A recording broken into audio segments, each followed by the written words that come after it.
अस्सलाम वालेकुम everyone, welcome to my YouTube channel. तो आज की वीडियो में हम करने वाले हैं रिकर्सिव फंक्शन।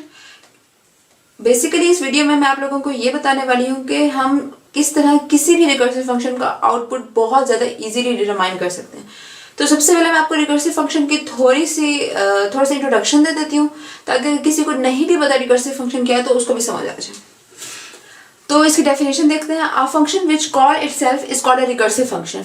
कोई भी ऐसा फंक्शन जो अपने अंदर अपने आप को ही कॉल करेगा वो रिकर्सिव फंक्शन होगा। जैसे कि अगर आप ये फंक्शन देखें वॉइड फन, अगर आप देखें तो ये फन का फंक्शन है और इसने अपने आप को दोबारा कॉल किया हुआ है, अपने अंदर ही अपने आप को कॉल किया हुआ है, तो ये एक रिकर्सिव फंक्शन है। नेक्स्ट पार्ट है the important part of the recursive function is a base condition so that the function can stop it's calling. इस फंक्शन में हमारे पास बेस कंडीशन है if n is less than 4। Base condition कोई भी हो सकती है, लेकिन इस मेथड में हमारे पास ये बेस कंडीशन है and it is an alternate of the loop. अगर हम देखें तो हमारे पास हम कोई भी लूप ले लेते हैं, फॉर भी वाइल भी कोई भी ले सकते हैं। मैं यहाँ फॉर ले लेती हूँ।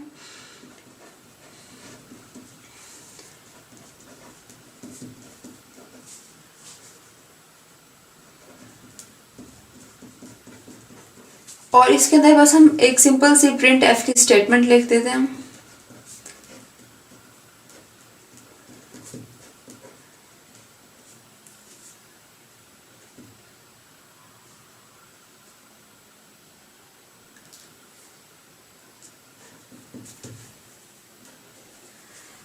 देखिए इसमें क्या होता है, सबसे पहले यहाँ पे कंट्रोल आएगा, चेक होगा कि आई, यहाँ पे पहले आई को वैल्यू इनिशियलाइज होगी। सबसे पहले क्या होगा, आई को वैल्यू इनिशियलाइज होगी 0।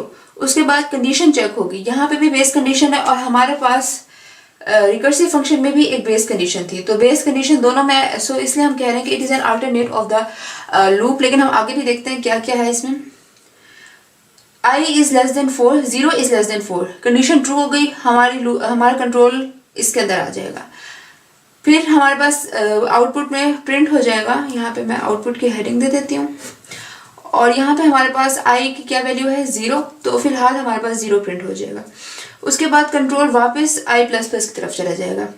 0 थी, आई प्लस प्लस होगा तो वैल्यू 1 हो जाएगी और दोबारा कंट्रोल इधर चला जाएगा, 1 इज लेस देन 4।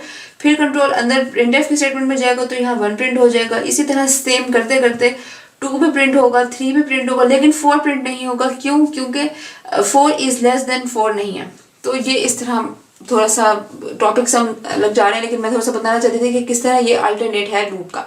अब जब मैं रिकर्सिव फंक्शन देखेंगे तो मैं आपको समझ आएगी कि किस तरह जैसे फॉर लूप में आइटरेशंस होती हैं, तो ये भी अपने आप को बार बार कॉल करेगी और बार बार वो फंक्शन एग्जीक्यूट होगा।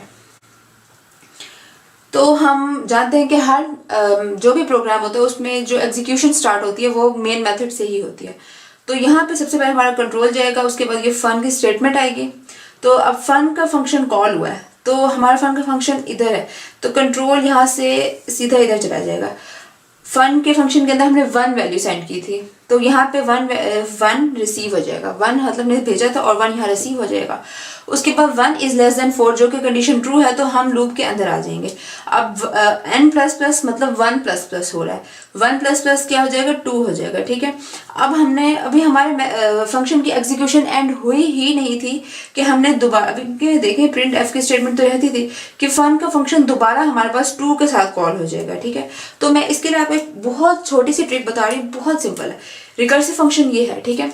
तो आपने क्या करना है, इसके अंदर जितनी भी स्टेटमेंट्स है ना उनको नंबरिंग दे देनी है, स्टेटमेंट 2, स्टेटमेंट 3। अब हमारे पास और ये स्टेटमेंट 4 भी है।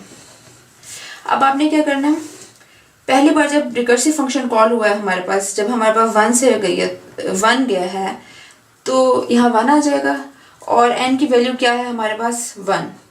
और कितनी स्टेटमेंट्स तक हमारा फंक्शन चला था, 2 तक चला था, स्टेटमेंट 2 तक। ठीक है, स्टेटमेंट 2 तो इस फंक्शन ने अपनी एग्जीक्यूशन स्टेटमेंट 2 पे छोड़ी थी और स्टेटमेंट 3 पे आके इसने दोबारा से अपने आप को ही कॉल कर लिया। ठीक है, तो अब हम दोबारा से फन फंक्शन को कॉल कर रहे हैं, तो हम यहाँ लिख देते हैं फन, और अब कौन सी वैल्यू जा रही है यहाँ से 2, तो यहाँ 2 आ जाएगा। और अब n की वैल्यू हमारे पास क्या है, 2 है, तो यहाँ हम 2 लिख देते हैं। अब फिलहाल इस पिछले वाले फंक्शन को भूल जाएंगे, आपने कॉल किया था, उसका हमने डाटा रिकॉर्ड किया हुआ है, हम बाद में उसको वहीं से कंटिन्यू कर सकते हैं, क्योंकि मेमोरी भी न्यू ही एलोकेट होती है, तो इसके लिए हमें ज़्यादा परेशान होने की ज़रूरत नहीं है। तो अब n की वैल्यू 2 है, क्या 2 लेस देन 4 है, कंडीशन ट्रू है।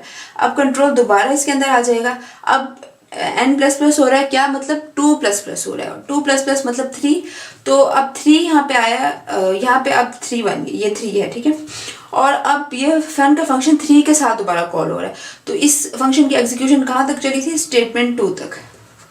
अब फन का फंक्शन दोबारा कॉल हो रहा है, और अब किसके साथ कॉल हो रहा है, 3 के साथ, क्योंकि यहाँ पे n प्लस प्लस होकर 3 हुआ था, तो अब फन का फंक्शन 3 के साथ दोबारा कॉल हो रहा है, n की वैल्यू अब 3 है।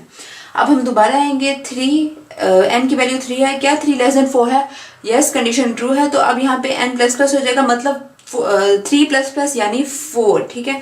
तो अब यहाँ पे 4 हो जाएगा, और यहाँ फिर स्टेटमेंट 2 तक ही ये मेथड की एग्जीक्यूशन हुई थी। तो अब हमने 3 के साथ भेजा है, अब हम सॉरी, अब ये 3 प्लस प्लस हुआ था तो 4 हो गया, अब 4 के साथ हम दोबारा से इस फंक्शन को कॉल कर रहे हैं, ठीक है। तो अब फन किसके साथ कॉल हो रहा है, 4 के साथ, ठीक है। तो अब 4 is less than 4 condition true नहीं है, तो हमारा कंट्रोल इस स्टेटमेंट के अंदर जाएगा ही नहीं और सीधा इधर आ जाएगा, ठीक है ना, स्टेटमेंट 4 में आ जाएगा। तो इसके अंदर तो नहीं गया ना, सीधा इधर आ गया, तो प्रिंट। अब यहाँ पे देखें n की वैल्यू इस टाइम हमारे पास क्या थी, n जब हमारे पास आया तो क्या था, 4 थी, ठीक है ना। यहाँ n इज इक्वल टू 4 पे लिख देती हूँ, तो n की वैल्यू 4 थी, तो यहाँ पे हमारे पास प्रिंट हो जाएगा। अब यहाँ आउटपुट हम लिख देते हैं, क्योंकि प्रिंट एफ है तो आउटपुट तो आएगा। तो n की वैल्यू क्या थी, 4 थी, तो यहाँ 4 आ गया, ठीक है। उसके बाद अब हम इस मेथड की इस वाले मेथड की एग्जीक्यूशन हो गई एंड, ठीक है। तो जब मेथड की एग्जीक्यूशन एंड होगी तो मेथड वापस उसी तरफ जाएगा जहां से वो कॉल हुआ था। इसको किसने कॉल किया था, इसने, इस फंक्शन को इस वाले ने कॉल किया था ना, स्टेटमेंट 3 वाले ने। और स्टेटमेंट 3 कहाँ पे एंड हुई थी, यहाँ पे। अब ये भी हो चुका है, ये स्टेटमेंट 2 तक हो चुका है, स्टेटमेंट 3 भी अब कंप्लीट हो चुकी है, क्योंकि हम वहां से कंट्रोल वापस आ चुके हैं। अब हम स्टेटमेंट 4 की तरफ जा रहे हैं। स्टेटमेंट 4 में क्या हुआ है, प्रिंट हुआ। अब स्टेटमेंट यहाँ पे n की क्या वैल्यू है, 3, तो अब यहाँ हमने n को प्रिंट करना है, यानी अब यहाँ 3 प्रिंट हो रहा है। और यहाँ पे भी अब स्टेटमेंट 4, अभी इसको काट के हम 4 लिख देते हैं कि 4 भी हो चुकी है, ठीक है। अब इसको किसने कॉल किया था, तो इसको कॉल किया था इस वाले मेथड। तो कंट्रोल अब यहाँ 4 पे क्या है, n की वैल्यू 2 है, तो यहाँ 2 हो जाएगा, और यहाँ पे भी ये 4 स्टेटमेंट की एग्जीक्यूशन एंड हो गई। जब मेथड की एग्जीक्यूशन एंड हुई है तो यहीं से कंट्रोल वापस उधर चला जाएगा जिसने इसको कॉल किया था। किसने इसको कॉल किया था, इस वाले फंक्शन ने, और ये कहाँ तक एग्जीक्यूट हुआ था, स्टेटमेंट 2 तक। अब दोबारा यहाँ स्टेटमेंट 3 भी हो चुकी है कि फन का मेथड अपनी एग्जीक्यूशन कंप्लीट करके वापस इधर आ गए, और स्टेटमेंट 4 ने होना है। तो अब स्टेटमेंट 4 को हम करेंगे, इसमें n की वैल्यू क्या है, 1, तो यहाँ 1 आ जाएगा, और स्टेटमेंट 4 भी कंप्लीट हो जाएगी। इस तरह इस मेथड की एग्जीक्यूशन यहाँ पे एंड हो गई। और अब देखें, अब ये वाली स्टेटमेंट लास्ट पे एग्जीक्यूट हो गई ना, अब कंट्रोल वापस फन के पास इधर चला जाएगा। इधर अब अगर कोई स्टेटमेंट मिसाल के तौर पर लिखा होता प्रिंट एफ और हेलो लिख देती हूँ, तो अब ये वाली जब इसकी एग्जीक्यूशन कंप्लीट हुई है उसके बाद ये हेलो प्रिंट होगा। तो मैं आपको दिखाते चलूँ कि कैसे हम यही सेम आउटपुट फॉर लूप से भी हम ले सकते हैं। i is equal to 4, i is greater than 0 and i minus minus यहाँ लिखा हुआ है, ठीक है। तो यहाँ पे पहले हमारे पास 4 से हमने इनिशियलाइज किया, और 4 इज ग्रेटर देन 0 है, तो कंट्रोल अंदर आ जाएगा, और यहाँ पे i की वैल्यू क्योंकि 4 थी तो 4 प्रिंट हो जाएगा। उस तरह यहाँ i माइनस माइनस होगा, तो 4 से अब 3 बन जाएगा, 3 इज ग्रेटर देन 0, तो अब यहाँ पे कंट्रोल दोबारा जाएगा और 3 प्रिंट हो जाएगा। इसी तरह 2 होगा और 2 प्रिंट हो जाएगा। उसके बाद इसी तरह 1 होगा, 1 प्रिंट हो जाएगा। फिर जब दोबारा माइनस माइनस 0, 1 माइनस माइनस 0 होगा, 0 इज नॉट ग्रेटर देन 0, और यहीं से कंट्रोल वापस चला जाएगा, और 4 3 2 1 हमारे पास प्रिंट हो जाएगा। तो यहाँ से ये बात भी प्रूव हो गई कि recursive function is an alternate of loops, ठीक है। तो अगर आपको मेरी वीडियो समझ आई हो और पसंद आई हो तो प्लीज़ मेरे चैनल को सब्सक्राइब कर दें, और बेल आइकन भी प्रेस कर दें, और कमेंट्स करें, लाइक करें, और ये वीडियो शेयर करें। Thank you so much.